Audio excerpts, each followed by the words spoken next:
Focus दूरी तथा वक्रता त्रिज्या में संबंध, relation between F and R. चलिए इसको करते हैं। यहां मैंने अवतल दर्पण लिया है ये, और इसमें कुछ पॉइंट हैं जैसे कि सी वक्रता केंद्र, एफ जो कि फोकस बिंदु है, और पी यानी कि ध्रुव है। आइए इसमें हमने एक रेस डाली है जो मुख्य अक्ष के समांतर है, और वो टकराने के बाद फोकस से होकर निकल जाती है। ये बेसिक नियम आपको पता होंगे। उसके बाद हमने एक लंब डाला है एम बिंदु पर, सी एम, और जो लंब होता है, लंब आपतित किरण के साथ आपतन कोण आई बनाता है, और परावर्तित किरण के मध्य परावर्तन कोण आर बनाता है। यहाँ जो लंब है वो अल्फा कोण बना रहा है, और जो आपकी रेखा एम एफ है वो बीटा कोण बना रही है मुख्य अक्ष के साथ। ओके, इसके बाद हमने एक एम से एम एन लंब डाला है। इस यहां एन और पी बहुत नजदीक होंगे। ये एन और पी बिंदु क्यों होंगे? क्योंकि यहां एक छोटे द्वारक का दर्पण यूज किया गया है। छोटे द्वारक का मतलब है कि कोई भी दर्पण एक पहले गोले का हिस्सा होता है, और इसमें से बहुत छोटी एक दर्पण काटा जाए, मतलब कि अब आपको जो दर्पण दिखाई दे रहा है ये वाला, ये इस तरह का दर्पण यूज किया जाता है छोटा। अगर इसमें आप कोई लंब डालेंगे तो आप देखो, इस तरह से कोई लंब डालते तो इसमें ये एम और एन, वो एन और पी बहुत दूर नहीं होते। आई समझ में? ये सब बातें मैंने यहां लिख ली हैं। इसके बाद हम इस डेरिवेशन करना शुरू करते हैं। आप एक चीज देखो यहां कि जो आपका एल्फा है वह आई बराबर होंगे, क्योंकि एल्फा व आई एकांतर कोण है।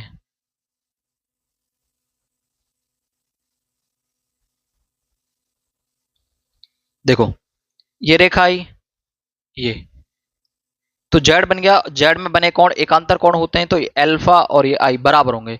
जेड में बने कोण बराबर होते हैं, तो यहां ये बराबर हो गए। अब हमें एल्फा और बीटा में रिलेशन बनाना है। इस एल्फा में और बीटा में इनमें रिलेशन बनाना है, तो हम यहाँ एक ट्राइंगल यूज करते हैं। त्रिभुज सी एम एफ, अगर आप इसको लेते हैं सी एम एफ, तो इसमें क्या होगा कि ये बाहर वाला जो बी कोण है, ये अंदर वाले कोण के सामने वाले कोणों के योग के बराबर होता है। मतलब ये बीटा इसके आर के और एल्फा के योग के बराबर होगा।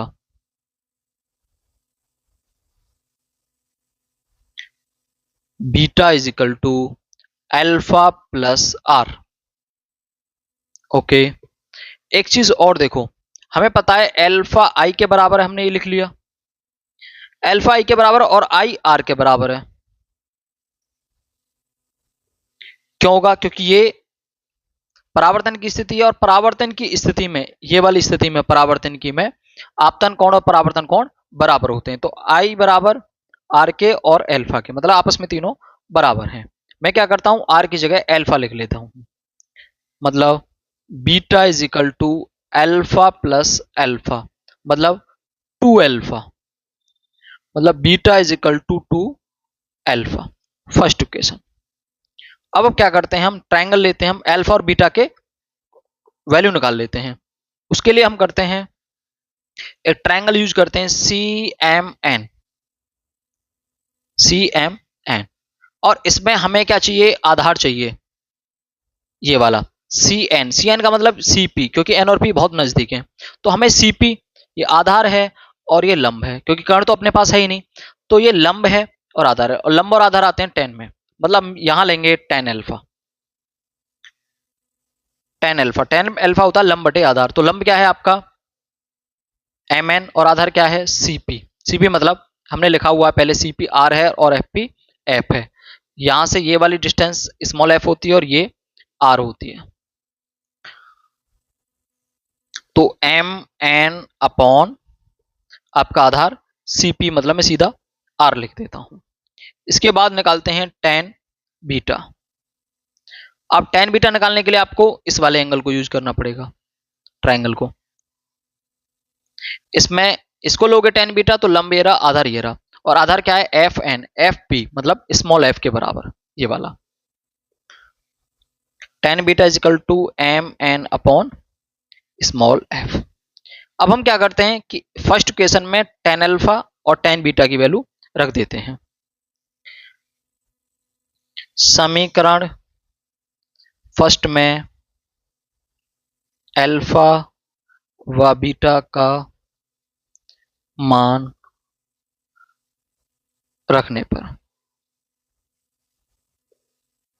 अब इस फर्स्ट इक्वेशन में आपके पास ये है फर्स्ट इक्वेशन, बट यहां बीटा और अल्फा है और हमें पाया है टेन अल्फा हमारे पास टेन बीटा है, तो अल्फा और बीटा कैसे मिलेंगे? हम ये जानते हैं कि जो आपका यहां यूज किया गया है ये वाला, ये जो यूज किया गया है ये छोटे द्वारक का लेंस यूज किया गया, और छोटे द्वारक के जितने दर्पण यूज किया गया, छोटे द्वारक के जितने भी दर्पण होंगे सब में आई और आर सब कुछ छोटे ही बनने वाले हैं। ओके, तो मैं क्या करता हूं, यहां लिख देता हूं, जब टेन थीटा व साइन थीटा में थीटा बहुत छोटा होता है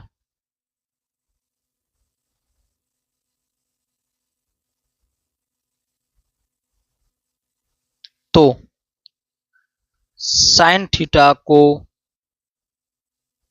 थीटा और टेन थीटा को थीटा लिख सकते हैं। एक खास इंपॉर्टेंट बात है, ध्यान रख लेना। अर्थात मैं यहां इस फर्स्ट इक्वेशन में टेन अल्फा की जगह अल्फा के मान रख दूंगा और टेन बीटा की जगह बीटा का मान रख दूंगा।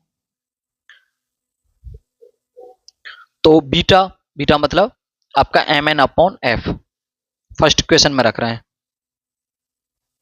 Is equal to two alpha, तो टू अल्फा, अल्फा क्या है आपका एम एन अपॉन आर, बराबर में जो है उन्हें काटा जा सकता है तो एम एन से एम एन कट गया, one upon F is equal to two by R, यहां से आर इज इक्वल टू निकालोगे तो टू एफ, और यही रिलेशन होता है आर और एफ में। आप इसे ऐसे भी लिख सकते हैं कि एफ इज इक्वल टू ये आ जाएगा आर बाई टू। ओके, यही रिलेशन था आपके एफ और आर में। मैंने इसको जल्दी से इसलिए बनाया कि कम समय में आप डेरिवेशनों को जल्दी से देख पाओ, पूरे आपको सेकंड उसके डेरिवेशन जल्दी ही आप मिल जाएंगे और बहुत कम समय में आप रिवाइज कर सकते हो पेपर आने से पहले। धन्यवाद।